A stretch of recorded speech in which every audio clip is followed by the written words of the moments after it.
afternoon, everybody. Thank you for joining me for this afternoon's onboarding event for the new Hair and Beauty Apprenticeships.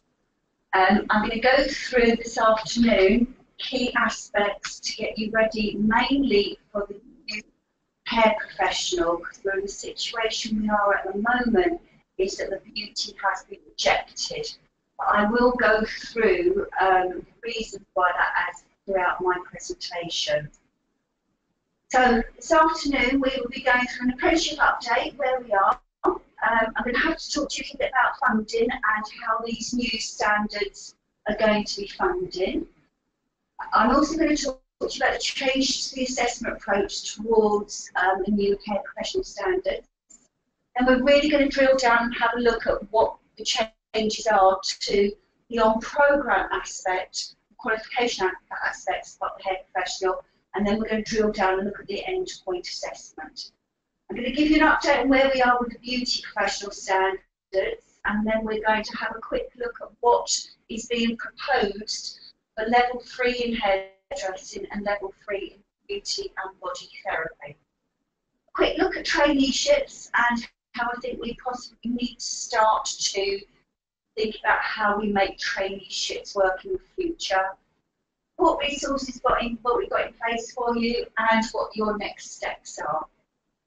This webinar is being recorded, but it will take me a few days to get the recording through. But what I will do at the end of this session, I will send you on my presentation and also my comparison charts that I've done for each of the hairdressing professional and barbering professional, because I'm going to relate to them as I go through today. So, need to really just set the scene a little bit for you this afternoon, because I think if we cast our minds back to July last year, we had a meeting with the steering group, who are made up of key employers in the hair and barbering industry, and we had a meeting with Biz, and the way that the government were talking about funding back in July last year, they were stating that every £2 the government puts in, each employer would have to co-invest and put £1 up front. Now at that point we had submitted the hair professional for approval, we hadn't submitted the beauty, and the hair professional had come back with a few amendments on it. But we were given a provisional band of band 9, which was £9,000. Do your maths now, and that means that the government at that point in July last year would have put in £6,000, and it meant each employer would have to co-invest £3,000 towards the apprentices training. We went back we had a discussion with the steering group and Biz, and we said, you know what, this would actually be the demise of hair and beauty apprenticeships in England, because we couldn't foresee any employer handing over £3,000 cash up front. At that point they were saying they would get it back, but they would get it back in 90 days instalments, and if that learner completed the full framework they would get £3,600 back. But we said that actually we were going to, for once, let other trailblazers iron out the problems before it came to hair and beauty. And we said to Biz at that point that we wouldn't submit our hair professional or our beauty professional standard until 2018. So it came off of Sitting Guild's pipeline, and then in October we were given the information from the Skills Funding Agency to state, yes, you can continue with current SAFE framework, but as from the 1st of May, the funding would be halved. So we went back to the government and we challenged, and we obviously, at that point, we did have the level 2 in hair and level 2 beauty, which we had got ready for hair for the 1st of May, but there's no way we could have level 3 ready because it hadn't even, well, I think there'd been 2 meetings about it at that point. So we said we were going to really disadvantage many learners because training providers and colleges would not be able to deliver on half funding. So thankfully the government listened, and the reason I'm sort of setting the scene for you is because although I've got all the information about the qualification aspect, the endpoint assessment yet still hasn't been completely signed off It's going to the steering group about the grading criteria on the 20th of May. So I haven't got all the answers about the endpoint assessment. But we have got an update for you that, like most of you, you would have had to go through the register to be approved for your contract to run in these new apprenticeships and other apprenticeships on the 1st of May. City and Guilds had to go through a submission to the government to be able to put ourselves forward as an endpoint assessment organisation. We've had that confirmed by the Department for Education that we have now been approved last Wednesday. So it's all very, very late in the day, and currently at the moment, City and Guilds are the only awarding organisation that is on that register. So let's start to have a look through what we've got, and we're going to have to talk about funding. We were hoping that funding was going to be much more simplified with the new apprenticeship standards, but it's not. It's quite complicated. So I'm going to go through a few scenarios with you. So what we've got now is we've got really a 2 key point payment system. The first, when we talk about levy payers, now if you're on an employer that has more than a £3 million wage bill, you have to now put 0.5% of your wage bill into a new tax, which will then pay your apprentices out of. Now we have got a few inherent duty that are affected by the levy, but predominantly most of our employers are under the £3 million wage bill. Now employers with a pay bill under £3 million are then split into 2 categories. They're split into that as a small medium enterprise, and a small medium enterprise is classed as an employer that has more than 50 employees on their books. Then we talk about micro businesses. A micro business is an employer that has less than 49 employees on their books. What the government is saying that employers need to co-invest, but it's much better than what it was going to be at a third.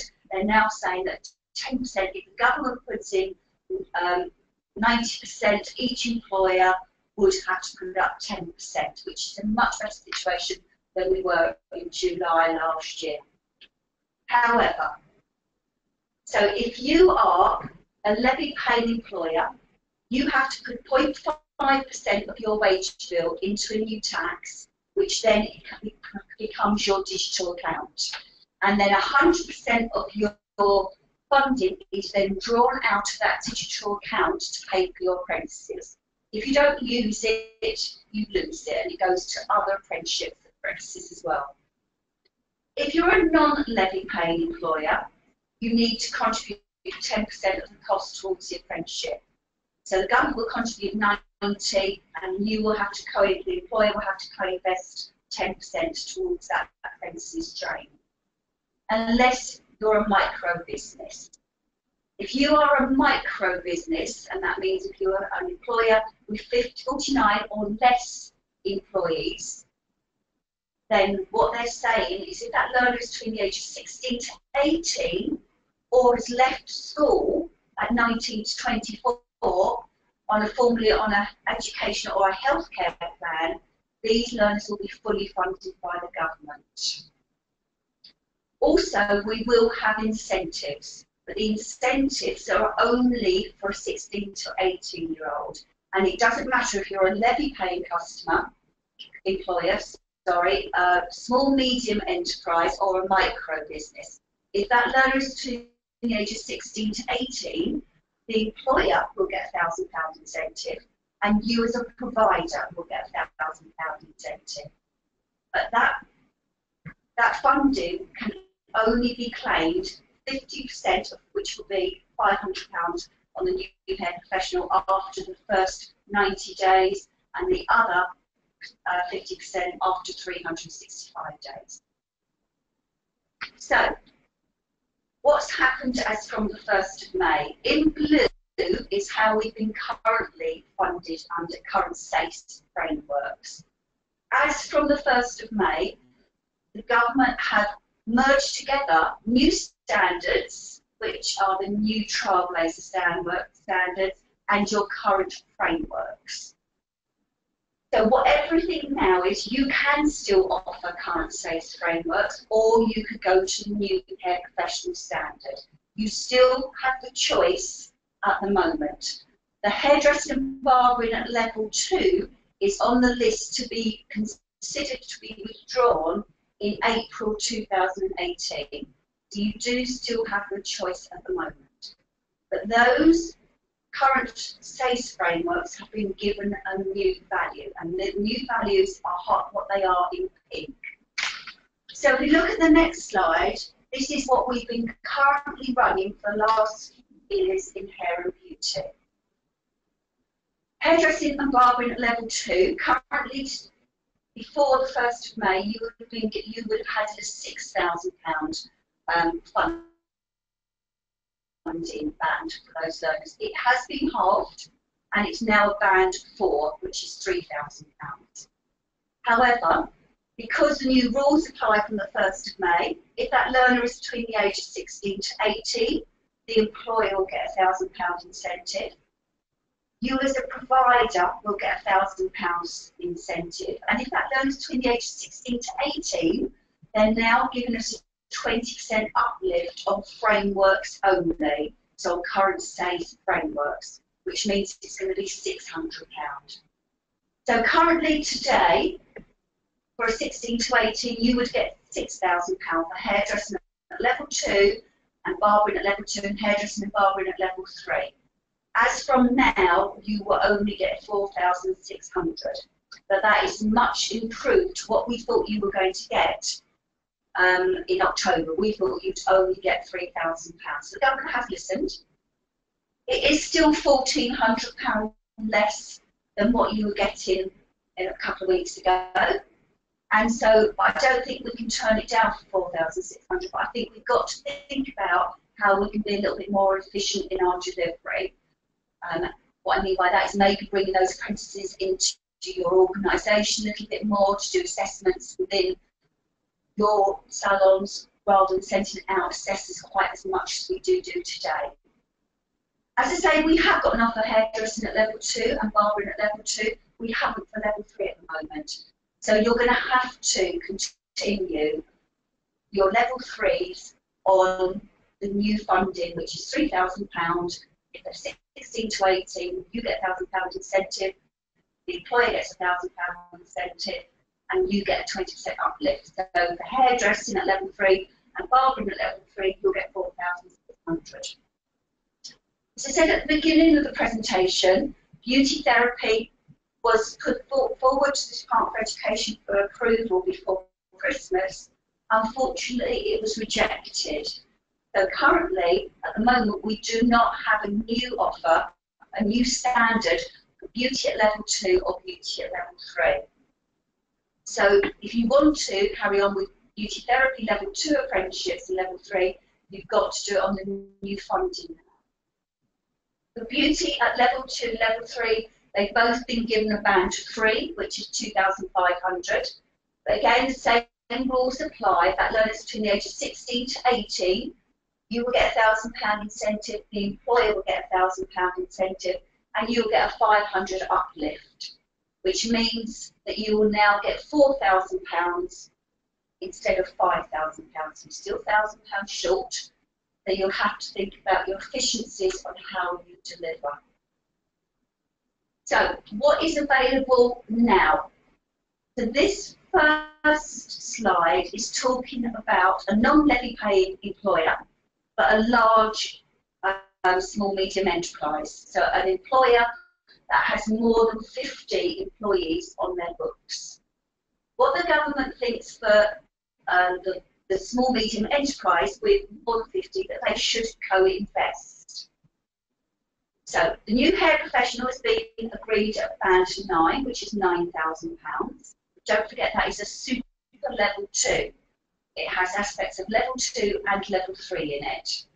Because when we put forward the Trailblazer apprenticeship, at that point, the government adamant you could only have one job outcome.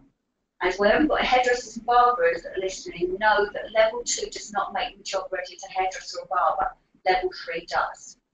We couldn't have have a junior stylist and stylist role. So we've had to now merge those skills together. So within the new hair professional, we've got aspects of consultation from level 2, shampooing from level 2, we've got cutting from level 2 and cutting from level 3, styling from level 2 and styling from level 3, and colouring from level 2 and colouring from level 3. That's in the hairdressing route. We look at barbering in a moment. But that is now what makes the learner job ready as a hairdresser. So what the government feel is that if you are a small medium enterprise with over 50, you should co-invest. That means the government will contribute 8,100 and the employer will have to contribute £900. That doesn't have to be in one payment, it can be in instalments, but it has to be shown. It's auditable, it needs to be auditable, and it needs to show invoices that that money has changed hands. However, if that learner is then a 16 to 18-year-old, we're going to take £900 off the employer in one hand, and then we're going to give them £1,000 back in the other hand.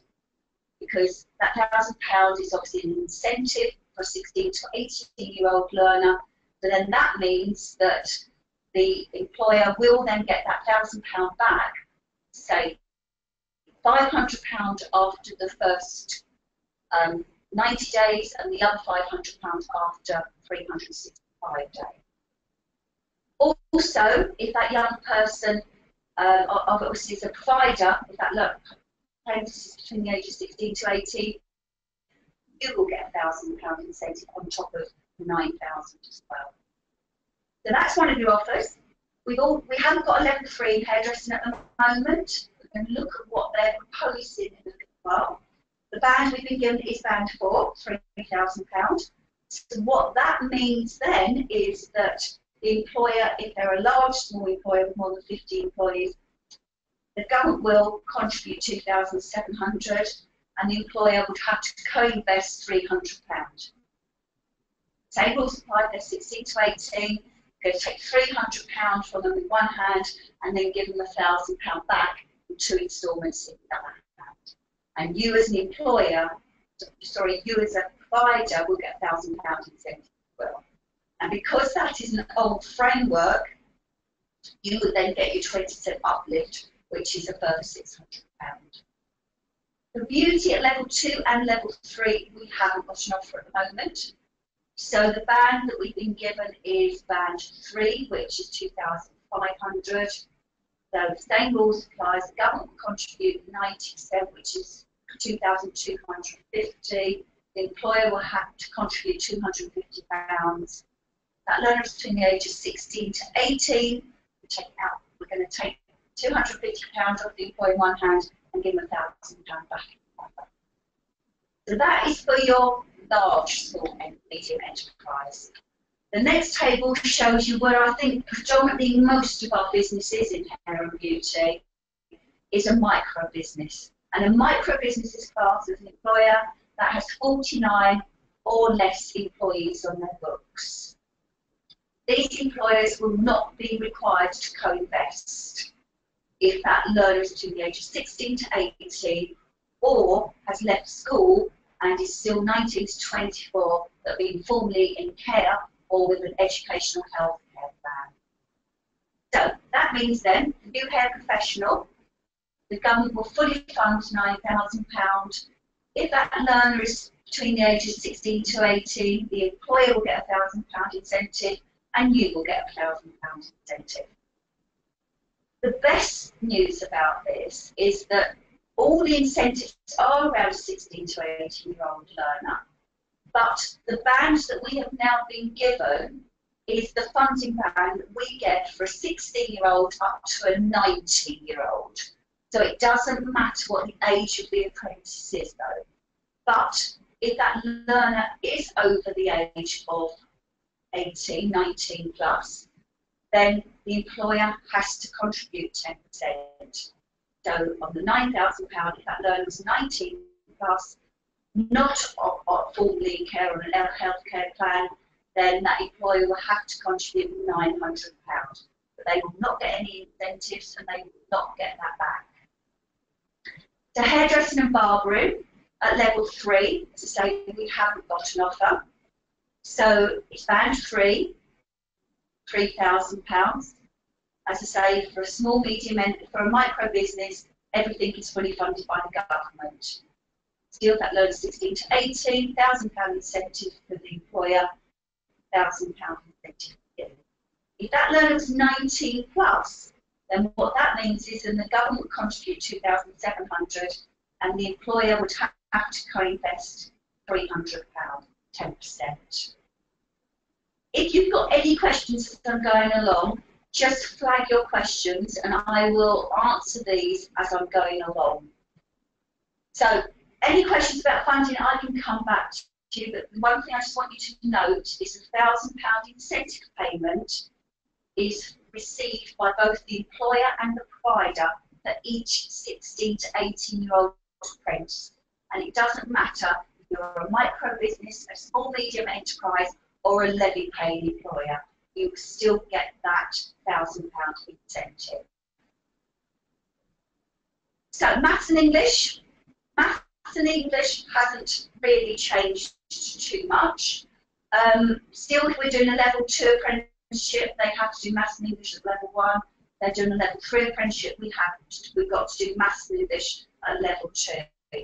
One thing that has changed is that for this year, you're going to have apprentices coming to you this year with the new GCSE grading system. And it's not quite as straightforward as we were hoping. We're going from a 7-point grading system, from A star down to unclassified, to a 9-point grading system. So 9 is your highest level. And 9 isn't A star, it's A star star. This is going to be the top 2% of the country. The good news, what they have now confirmed, is that for this year, and it may change for next year, the concession for level 2 functional skills is now the new grade 4, which is good news because we thought it was going to be 5. A grade 4, if I was to put it in today's, in the old GCSE terms, would have been a C-. We're quite pleased that it is a grade 4. It might change next year, it might go up to a 5, but for apprentices that are coming to you for this year, for that concession for level 2 functional skills, we're looking at the new grade 4. They haven't yet confirmed what the concession is going to be for level 1 functional skills. We're not sure if it's going to be a 1 or a 2. As soon as that is confirmed, I will send out everybody an email to confirm that. So what I really need to make apparent to you is the differences to how we assess against the current SACE framework to how we're going to be assessing against a new Trailblazer apprenticeship standard. Now, today, what happens today is we do our mandatory qualification. If we're doing beauty therapy, we're doing the NPQ, which is 3007. If we're doing hairdressing or barbering, we're doing 6008. We're doing a level 2 apprenticeship, we're doing maths and English at level 1. If we're doing a level 3 apprenticeship, we're doing maths and English at level 2. Part of the framework at the moment, we have something called personal learning and thinking skills and employers' rights and responsibilities. Now, the way it works at the moment is 20% of your funding is held back on full completion and certification. But in today, if a learner on a current SACE framework, if we couldn't get them through their maths or their English, we would get a hit on our final payment. You wouldn't get your final payment, but that learner, that apprentice, would still go out with that qualification. The way it's going to change for the new apprenticeship standards, and as I said before, the new level 2 hair professional is going to be a super level 2. If I was to have levelled that in the correct way, it probably should have come out at level 3. When we spoke to the steering group about it, we were all very mindful that we wanted it still at level 2. Part of me thinks we're undervaluing our industry, but it was really important for us to keep the functional skills at level 1. And the reason for that is the way we're going to assess the standards. So we have got qualification attached to it, which is really good news. We've really fought hard to get qualification attached to us, because we wanted to see that ongoing progress through that apprenticeship. Got Maths and English at level 1, and we've got something called formative assessment of behaviours, which is your values and behaviours which are embedded throughout the whole of the new qualification. We haven't got personal learning and thinking skills any longer. We haven't got employee rights and responsibility. But what has changed is we've now got a gateway. And before a learner can go through the gateway to the endpoint assessment, they have to have passed the qualification up to that point and passed their Maths and English. Now, the reason that is so important for hairdressing is our steering group has built the endpoint assessment, which is your trade test, which is your cherry on top of the cake, can they do the job, as a module within the qualification. No other trailblazers have done that, and that is one of the reasons beauty has been rejected, because as from the 1st of January, they're now not allowing that any longer. Our steering group really wanted that built within the qualification, because what they didn't want them to do is to not go through the gateway to do the endpoint assessment, the trade test, which is to say, is the cherry on top of the cake, can they do the job? But by doing that, what that now means is, as I say, we've got the gateway. Before a learner can go through the gateway, they have to have passed that qualification up to that point, and they have to have passed their Maths and English. If we had a learner that we couldn't get through that Maths and English, then they're not even given the opportunity to go through the gateway to do the endpoint assessment. So that would then mean they wouldn't even go away with a qualification. So can you see how now, although I feel we are undervaluing our industry, it was really important we kept that professional apprenticeship at level 2. Because I think if it was at level 3, quite a few of our learners won't be able to get through the gateway to do the endpoint assessment, which then would mean 20% of your funding is held back again, but also, more importantly for the learner, they wouldn't even go out with a qualification. So, let's have a look at the new qualification. It's going to be called the Level 2 Diploma for Hair Professionals, not an MVQ. Drop that title, and you're either going to do the barbering route or the hairdressing route. Because Sitting Guilds have now been approved as an endpoint assessment organisation, we obviously got our qualifications accredited at the mid last week before the 1st of May, which was just in time. So, 2 routes. If we look at the hairdressing route to start with, now what links both of these qualifications is part 1, which is the mandatory core skills and knowledge, okay, which makes up part 1. So we've got our professionalisms and values, behaviours and communication, safe working practices. This is all based on the NOS of 2015. So it's no major changes to you. Qualification part is really business as usual for you because you've been delivering it for the last 2 years as part of 6008. We've literally just picked up that 6008 MVQ unit and we've adapted it to meet the needs of this new hair professional. So your values and behaviours, which are completely embedded in every unit, is business as usual. Then we look at the consultation unit, and as I said, after this presentation, I will send you my presentation, and I've done a comparison document for hairdressing and a comparison document for barbering, which will highlight all the things I'm going to be telling you now. Because we've got 2 parts to this hair professional qualification, we've got the on-programme qualification, and then we've got the endpoint assessment. If a skill is being assessed as part of the endpoint assessment, we're going to take it out of the journey, which is the on-programme qualification. So we think about advise and consult with clients. It is your level 2 consultation unit. No changes to the knowledge, no changes to the range, no changes to the skills. The only change that is going to be is currently today, you have to observe the learners on 5 different occasions across 5 different technical units. Because we're going to see 2 consultations as part of the endpoint assessment, we're going to take it out the journey, which is the on-programme qualification. So the new Unit 1 consultation, the learners will now only have to do 3 observations, but they would have to do those 3 observations still against the 3 hair classifications, 3 out of 4 hair classifications, but 1 will have to be on a cut, 1 will have to be on a colour, and 1 will have to be on one of the optional units for hairdressing. We move on now. The shampooing, it is literally your shampooing unit from level 2. But again, because we're going to see one of the shampoos at the end point, we're going to take it out the journey. So today you'd have to do 3 observations. On the new unit, you only have to do 2 because 1 will be seen as part of the end point assessment.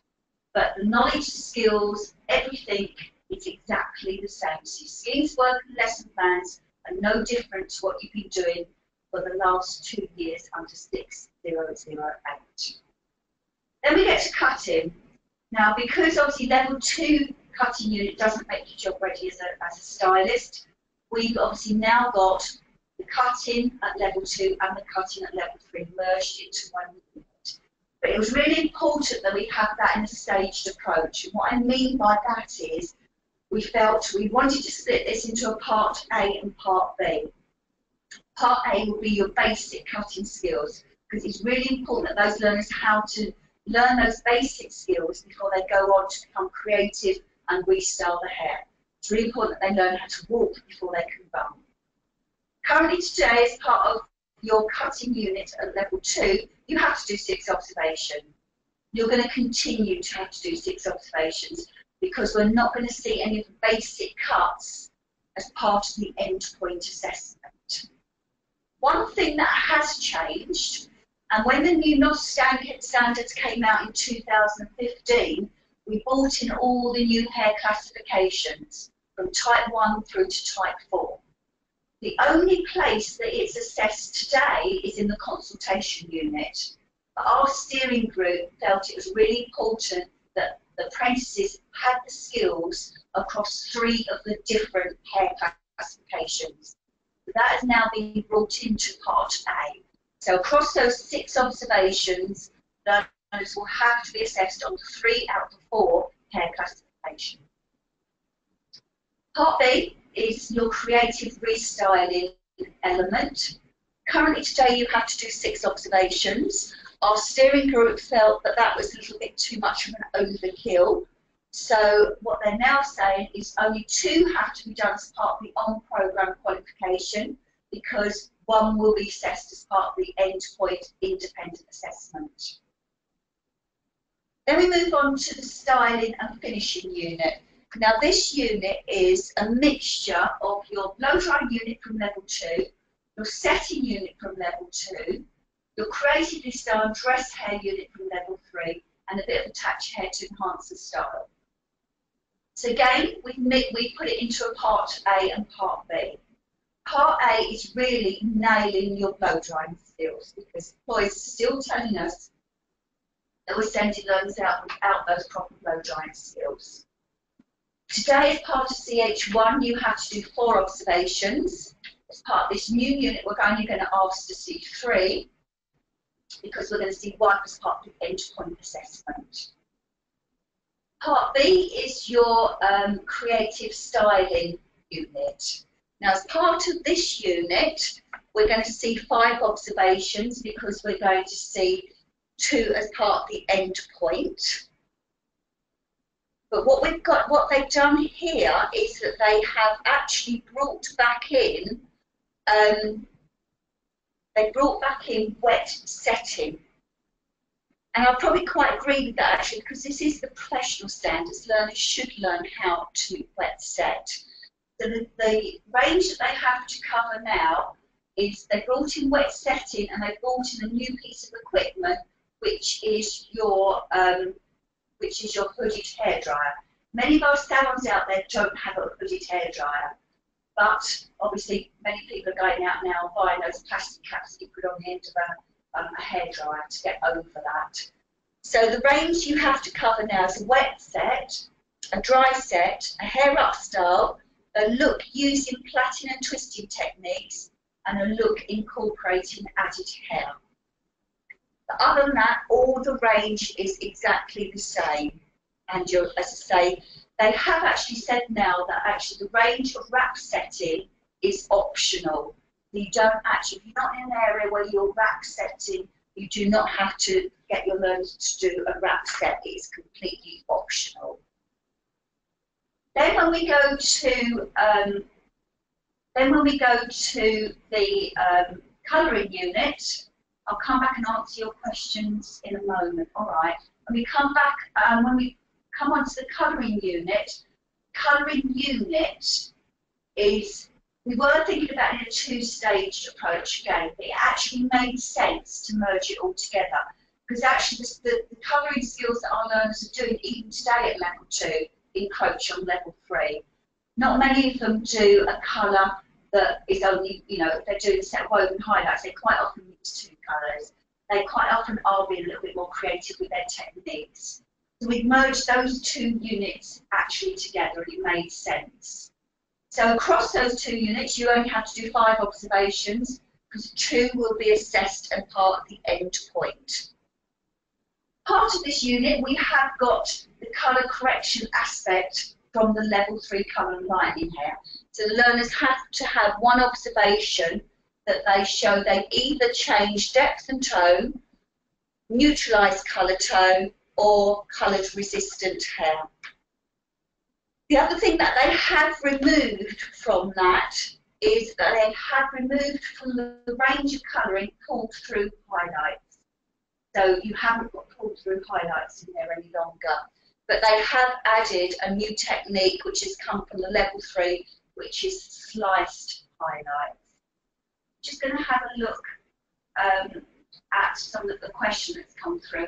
Can range that's been missed be carried over to the EPA? No. The EPA will be assessed completely on its own, and before the learner can go through that endpoint assessment, they have to have completed the qualification in full up until that last unit. So what that means then is, in some cases, do you remember point 5 in your assessment strategy now, where it means if all your minimum amounts of observations have been done, the outstanding range still needs to be covered, but it can be covered through a means of variety of different methods. So it could be additional observations, it could be a witness testimony, it could be oral questions, it could be professional discussion, it could be a case study, it could be an assignment. So before that learner actually goes through that gateway, that each unit must be signed off. By signing each of those units off, then that means that they would have had to cover the outstanding range. So they are your mandatory units. Then the learners then have to choose one optional unit. And the optional units, right? The optional units, you have to choose one from perming, one from relaxing, and one from hair one either from perming, relaxing, or hair extensions. Your perming unit is your level 2 perming unit. We thought at one point it might be the level 3. It was an employee's brief that it was the level 3 unit, but it is the level 2.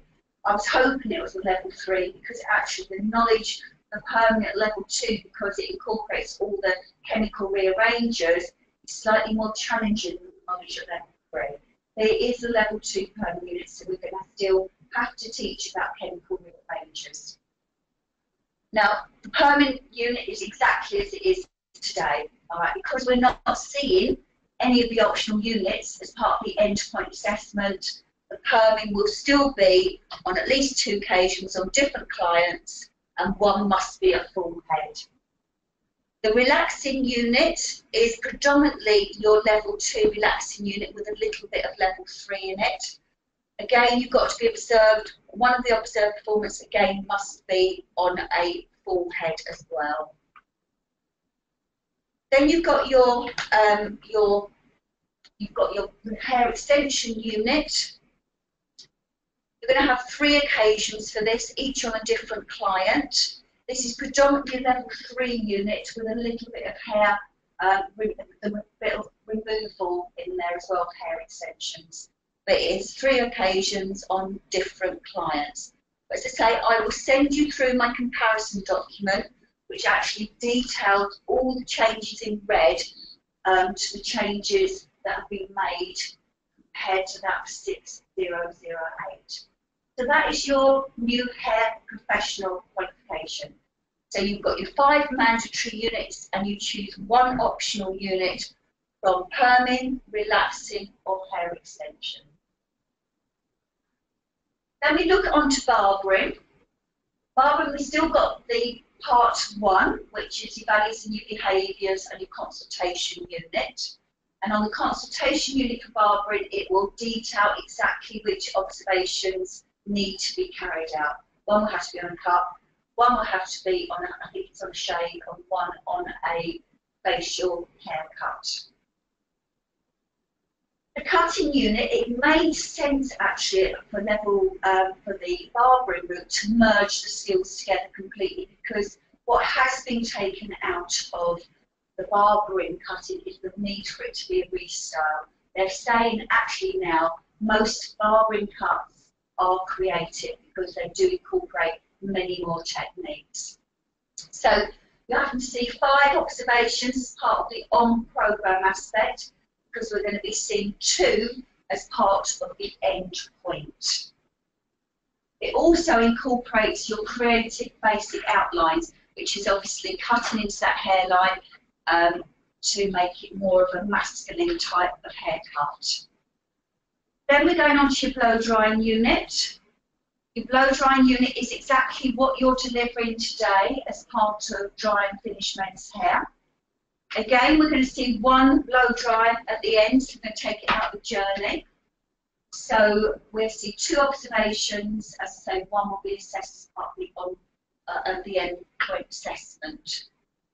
With cut facial hair, it's a merge between your level 2 and level 3. It's predominantly your level 2 with a little bit of your level 3 design and create facial hair shapes.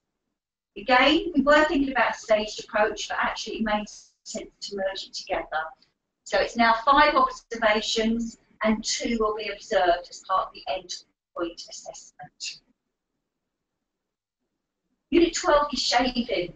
We will now only have 1 barbering qualification.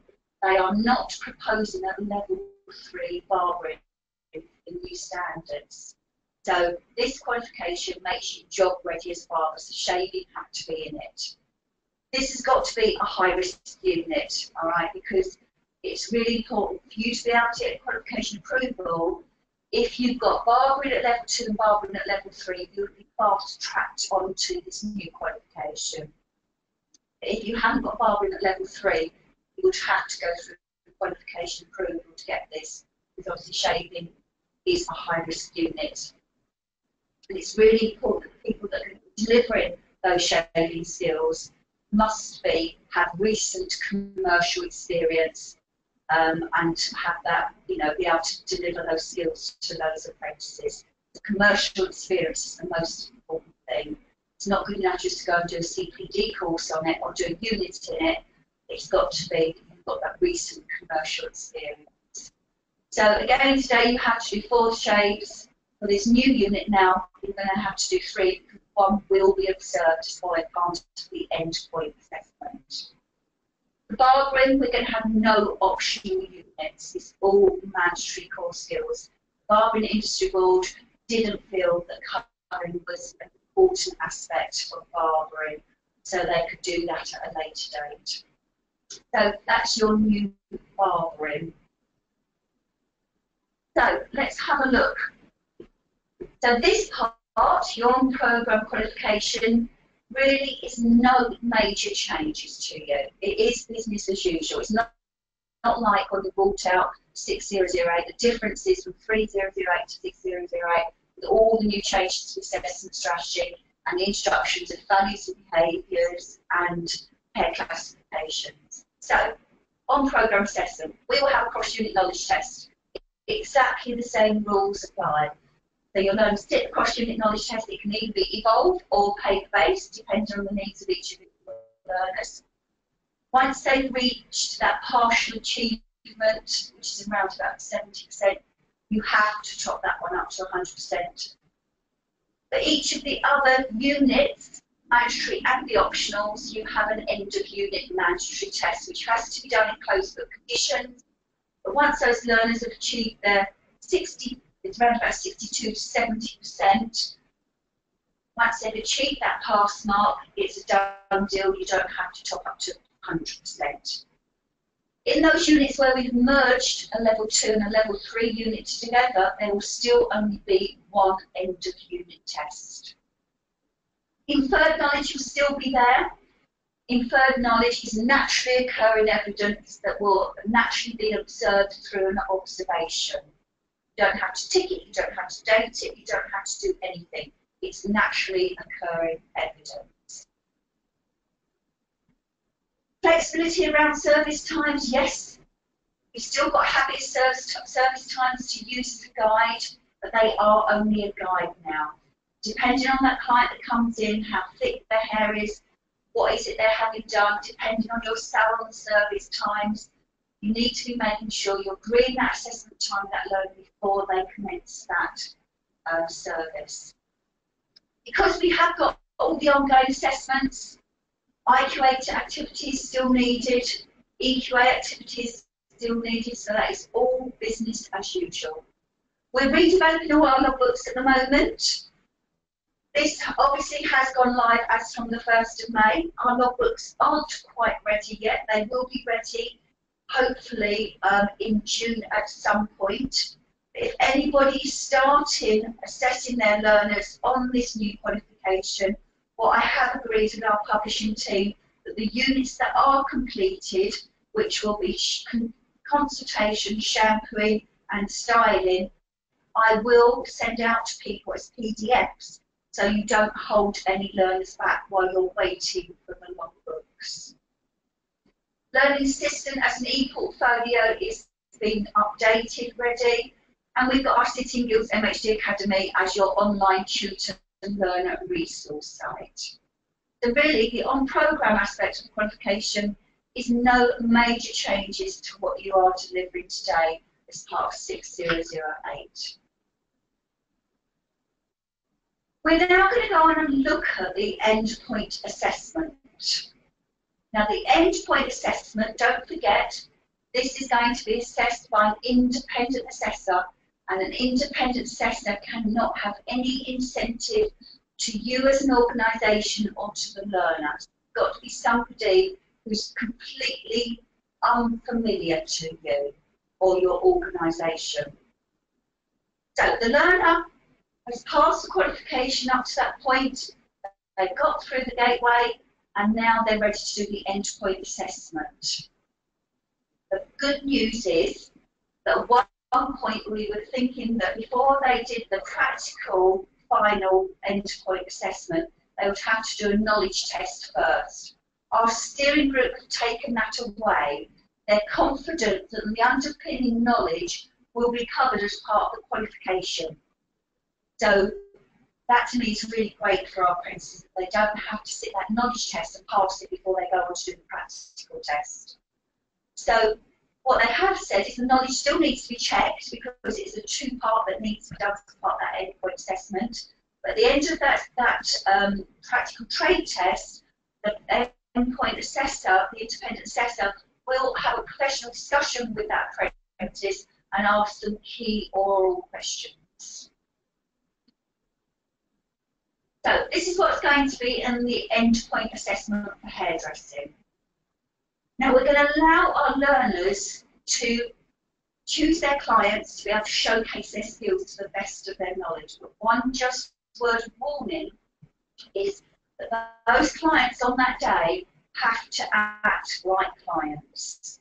Those learners, those apprentices on that day have to treat those clients if they don't know them. They've got to be able to still play the game on the day. They're going to have to do the whole consultation, all the client care, their values and behaviours, because our steering group state that this is a really important area that they do want to grade.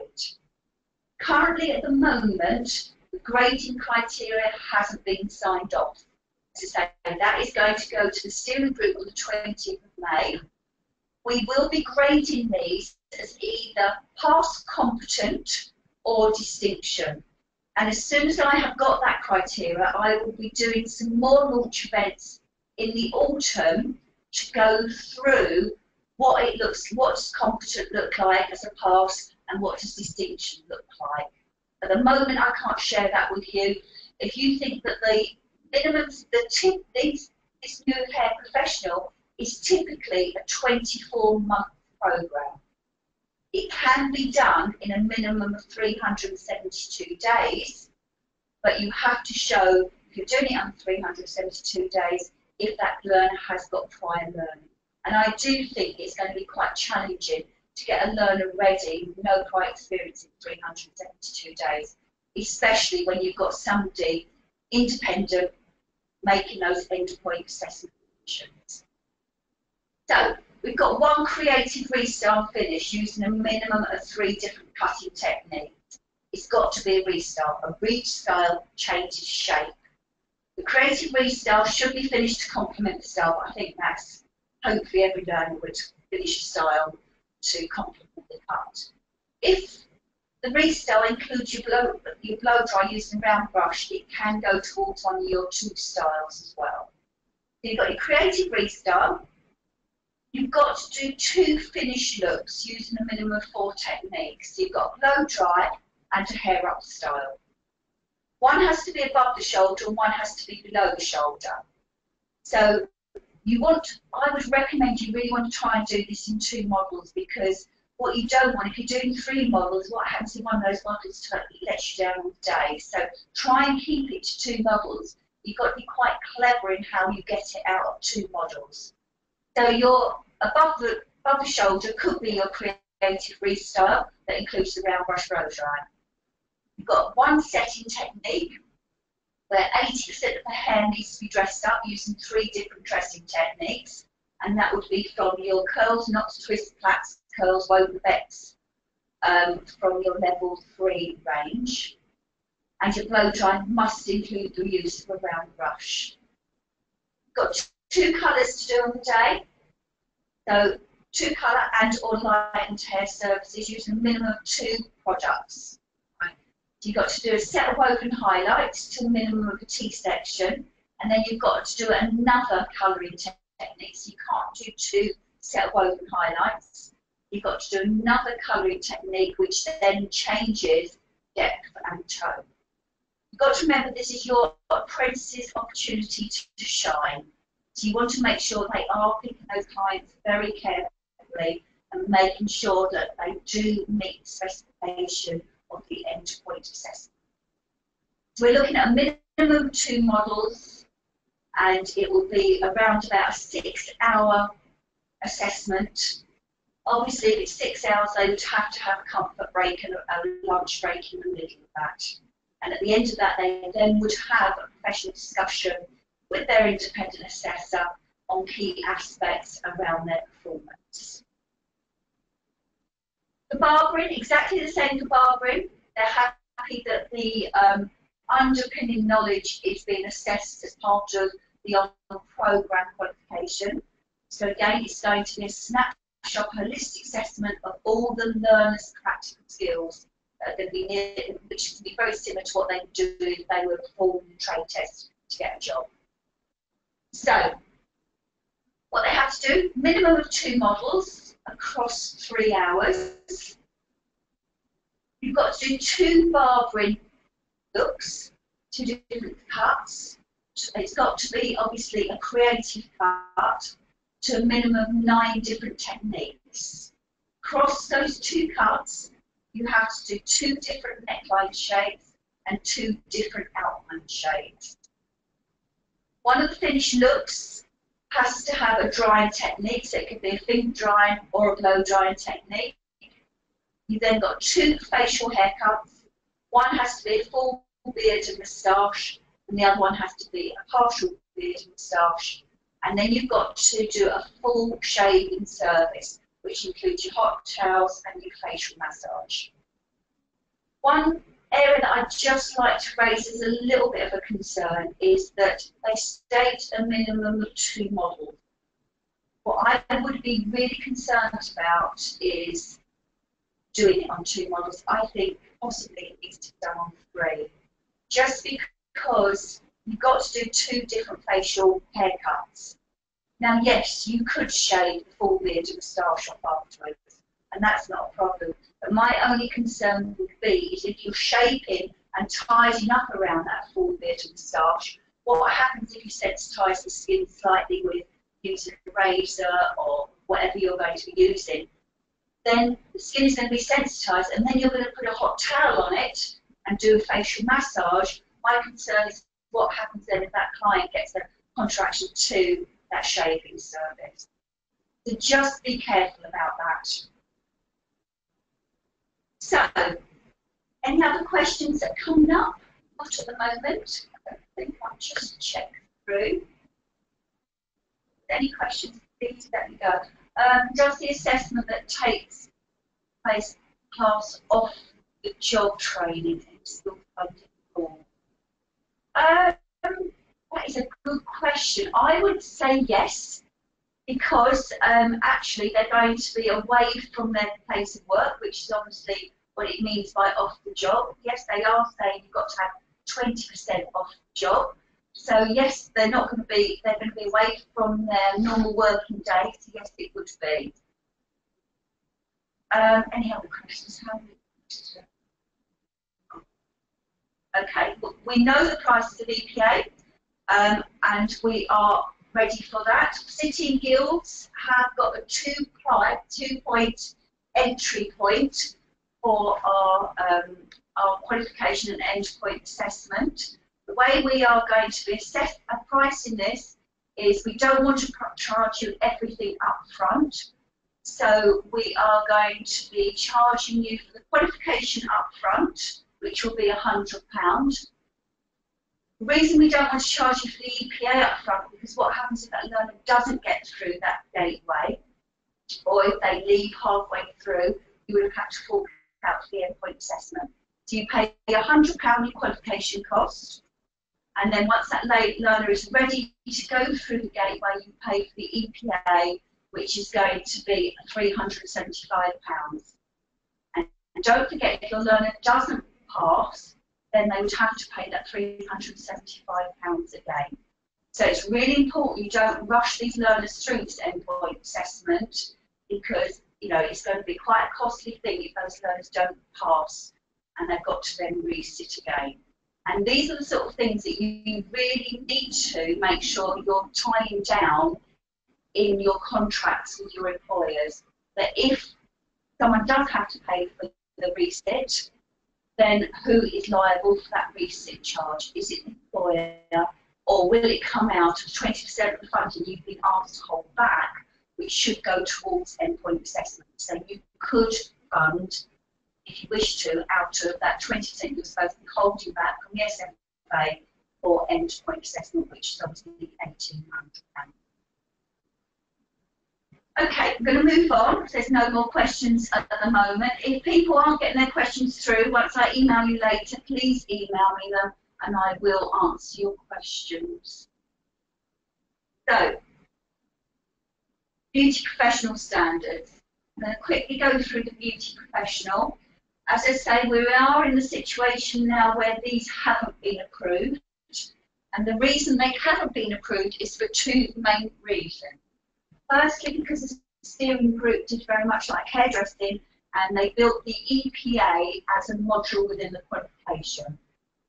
As I say, as from the 1st of January, Trailblazer standards aren't allowed to do that any longer. Also, the other reason it didn't get through is because actually the 3 routes are different sizes. And actually, if we had left hairdressing to after Christmas, hairdressing and barbering would have got through, because the EPA for hairdressing is 6 hours and the EPA for barbering is only 3 hours. So if you want to grow beauty apprenticeships, the area that I think is that we can best grow is possibly around the beauty consultancy route.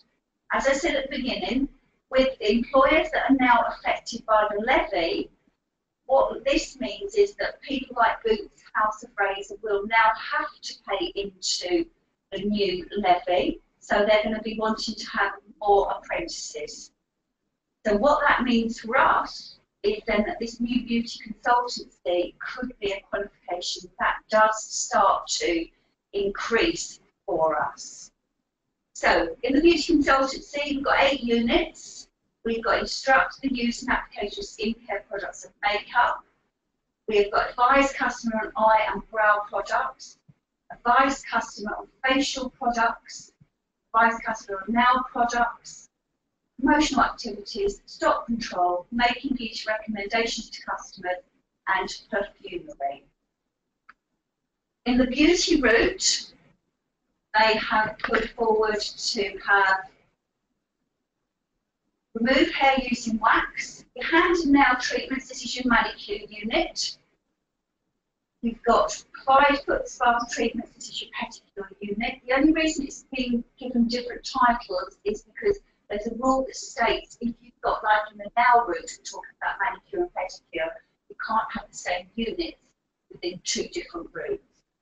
Then you've got your provide facial treatments, provide a range of eyebrow products, provide makeup application, and then you've got to choose one optional unit from provide self-tanning or provide massage. Then we look at our nails. You've then got provide a manicure treatment, provide a pedicure, provide custom nail and product services, provide gel polish for nails, create basic nail art and nail enhancement system. As I say, there is going to be a meeting next week again, so as soon as I have any more information on this, then I will let you know. But currently, at the moment, we haven't got nothing to look forward since actually just after Christmas. So,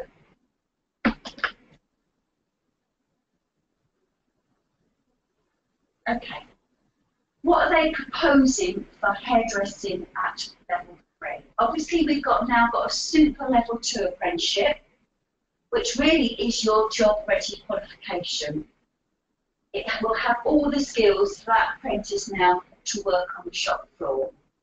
Now, what they're proposing for level 3 is that it's going to be called the Senior Hair Professional. It's going to be a level 3.5. We're going to have 3 routes. We're going to have your combined hairdressing route, which includes your cutting and your colouring skills. We're going to have your cutting, styling, and chemical services. Now, this has gone out to consultation. I think the consultation still might be open. I didn't check last night, but the night before it was still open. So I will send you the links to all this. So if you want to have your say, have the opportunity to have your say if you think it's going to meet your needs or is going to meet your employers. One thing I think we need to be really mindful of is that if I was an employer, I would let my apprentice go off and do their super level 2. They have now got all the skills to be able to run a column for being earn money. This new level 3 has really got to pull them in. It's got to be something that employers are going to want to invest in, because again, if that learner's now turned 19, it means that they're going to have to co-invest as well. So these new level 3 standards, we've got to be able to really sell this to employers of how it's going to improve their business. So don't worry about the title too much. We can work on this. Sitting Guilds and VTCs weren't able to be around the table when they were discussing this. We had sight of this when it went out to consultation. But we can work with it and we can get a good standard out there, but don't worry too much about the title. You've got to develop and explore fashion-forward trends, creative and precision techniques to create a collection of hair looks. That's creative, very similar to your creative hair design skills, which is great. Establish, develop, building effective client relationships, a new unit there. You've got to develop an understanding of hair and scalp specialist knowledge. This really is your level 4 trichology unit. Then you've got to assess the suitable techniques, combination techniques to achieve the desired cutting result. It's really great that they're thinking of upskilling more skills for cutting. I think although we've got a super level 2, which incorporates level 3, I think we can still increase that apprentice's cutting skills. Then you've got your styling unit as well, and then you've got your colour correction unit. Then you have to choose one optional unit from relaxing or straightening, hair extensions. You've got your level 3 perming unit. We've got a new unit on demonstrate creative African type hairstyling. I'm really pleased that this unit's back in there because I think we are getting some skill shortage, and it is a completely different skill, styling African type hair. Then you've got your men's cutting and styling grooming unit. Again, unit 12, I'm really pleased that we've got a really good unit here. It's about your variety of dressed hairstyles, your updos. So really that apprentice specialising in bridal hair, I think that could be really exciting as well. And then you've got your use precision colouring techniques to colour natural or hair extension. So that is your combined route. We then move on to your creative cutting and styling route. So you've got unit 1, which is your creative unit. You've then got establishing, developing and building effective client relationships. You've then got your hair and scalp specialist knowledge unit. Again, you've got your cutting, so we're going to upskill cutting a little bit more, and then you've got your styling, upskilling styling a little bit more. Then you have to choose 2 optional units from your optional units where you've got extensions, African type hairstyling, you've got your men's cutting, styling, grooming unit, and then you've got your bridal, variety dressed hairstyles, updos. The one that worries me just slightly is the creative chemical route. You've still got your creative unit in there, you've still got your develop, your building effective client relationships, you've still got your hair and scalp, and you've got your colour correction unit. But I think we could struggle with choosing 3 optional units from the optional group. You've got relaxing, hair extension, variety of perm defects, and colouring techniques to colour or natural hair extension. Not sure, how many people really want extensions. If I can't do relaxing, then I am forced to pick up the hair extension unit and the colouring hair extensions and the perming. I don't know if there's enough options there, but I think it's part of the consultation. People are feeding this back. It's really important that if you do have a voice, that you do feed this back as part of the consultation. And I'll send you all the details of that in the next sort of hour or so. Then we're going to move on to the new beauty. So level 3 beauty is being re-looked at the moment. Again, the level 3 is level 3 because the level 2 is level 2, because it's a completely different job outcome for a level 2 beauty therapist to a level 3 beauty therapist. So we've got the first route, which is beauty therapy, the second route, which is your body therapy. Then the beauty therapy route is more of your electrical route. So you've got your 5 body electrical treatments, facial electrical treatments, and your Swedish massage. Then you have to choose 1 optional unit from epilation, Indian head, threading, self-tanning, and semi-permanent lashes. A few people query why do you think threading and self-tanning is in there, but maybe it's down there as an option, so you don't have to. That's the beauty therapy route. Your body therapy route has got stone therapy treatments in there, provide body massage treatments, and provide body treatments, and then again choose 1 of the optional units. So that's what they're looking for beauty therapy. As I say, have a little look through, and if you've got any strong opinions or if you want to have your say, please make sure that you do the consultation. I'm just going to check to see if there's any more questions before I move on.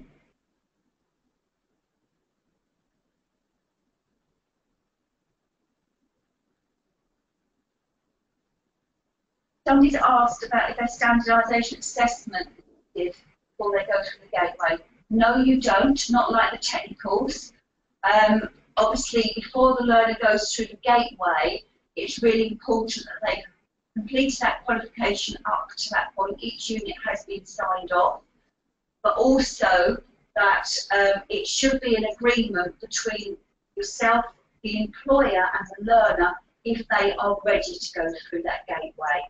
But there's no standardisation activities. Obviously, as part of my launch event of the EPA in November, we will be going through how we fully prepare these learners for the endpoint assessment, good practice, as I say, what does competent look like, and what does a distinction apprentice look like. There's a question about why outcome of unit 202.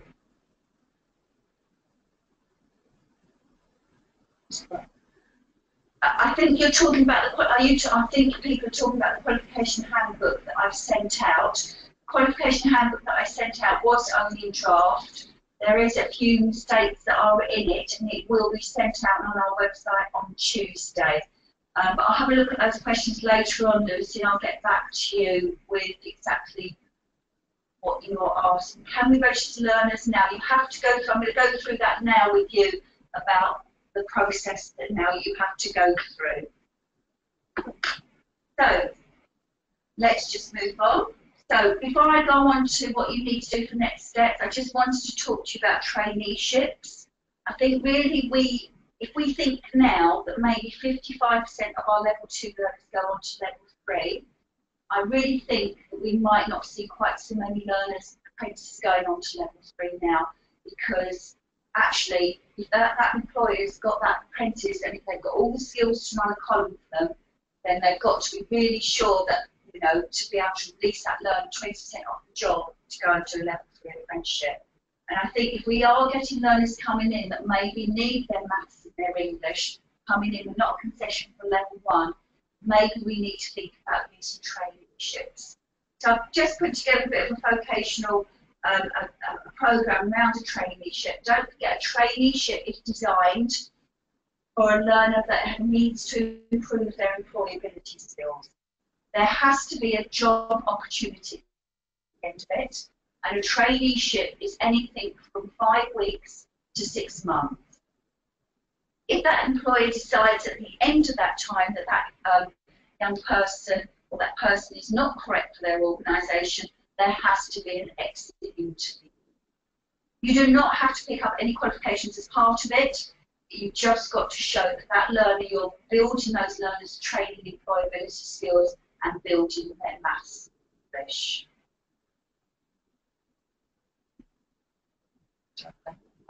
Okay, qualification support resources, what we've got coming to support you with the new hair professional. We have got the new logbooks. As I say, they won't be quite ready yet, but for those that want to start to register their learners now, we will be sending out PDFs, so we don't want to hold any learners back from completing their shampooing and styling assessment. Learning system is ready to go. Textbook will be there, but it won't be ready until Christmas this year. I just couldn't turn, if you think that actually in October we were playing this game at City Guilds, to turn a textbook around in that short amount of time, it's quite a challenging process. But it will be there. We're working on it very hard at the moment. We're working with Hodder on it, and it will be there for the new year. City Guilds MXG Academy is being updated to support you. As I say, we have gone through this new partnership with Hodder. We've got our new level 2 technical coming out this year, and we've got a new head professional for the apprenticeships coming out. So your next steps for you, how do you get to register your learners? You need to complete a fast track form first, all right? We have now got everything set up on the website. All right, we've got a new website page for you. Under the documents, you will find, if you go to 7002 page, Under documents, you will find your fast track forms, which you need to complete first. We have had a blip on our internal systems at City and Guilds this week, so hopefully that should all be up and running either by this afternoon or first thing on Monday. So you will be able to process your fast track forms.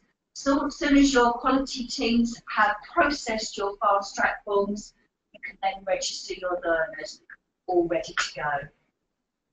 So your fast track approval form, what it will say is if you've got approval for 60002 NVQ level 2 in hairdressing and 03 level 3 in hairdressing, you will be fast tracked onto 7002, the hairdressing route.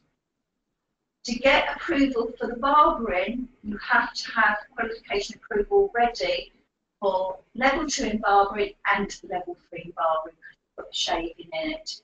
If you have got qualification approval for those, you can fill out the fast track form and then you can then have fast track approval onto 7002. If you haven't got qualification approval for level 3, you will have to go through qualification approval, all right, just because shaving is still high risk. If you are like one of my many centres that have been delivering barbering at level 2 and haven't got the skill, haven't got the assessors in place for level 3, just to remind you, you can still go with the current SACE framework for level 2 in barbering at the moment. Don't forget, it's not looking at to be withdrawn until April 2018. Don't forget, you will get it on reduced funding. So for a 16 to 18-year-old, you will only get £4,800. But if you haven't got those skills at the moment, or you need to buy in those skills, it is still an option at the moment for you to continue with barbering under the old SACE framework. Okay, so if you've already completed your fast track forms, then your quality teams will not be able to process them until the blip on our system has been amended. Hopefully, we've been told it should be this afternoon. If not, it will be first thing on Monday. So we're trying to fix it. It's just one of our internal systems have gone down this week. So that's about the end of my presentation. Thank you for listening. As I say now, I will go to my desk and I will send everybody all the information I've sent you, gone through today. I will send you all the information about the consultation for level 3. Please try and have your say. I will send you my presentation and I will send you all the comparison documents. And if you haven't already, I will also give you the draft qualification handbooks at the moment. The new ones, the signed off ones, should be on our website on Monday, all right? But for lots of people, they want to start their planning, so I'm sending them out in draft at the moment. As soon as they're on the website, I will send an email to everybody that's signed up to all my events, just to let them know that everything's ready to go and they can now start registering and they can access the assessment documents and the qualification handbooks on our website. Thank you for your patience, and I'm sorry that everything hasn't been ready dead on time for us at the moment, but as I say, just bear with us. I think to turn around a qualification in such a small amount of time has been a challenge for us. It's a challenge for everybody, but we are really proud that we are now an endpoint assessment organisation. So the qualifications have been accredited. They won't be shown on LARS just yet. It will take a few weeks for them to be showing on LARS. But as soon as I get any more information, I will add you all to my contact strategy list, and I'll send you out need-to-know emails as soon as I get any more information. Thank you for your time.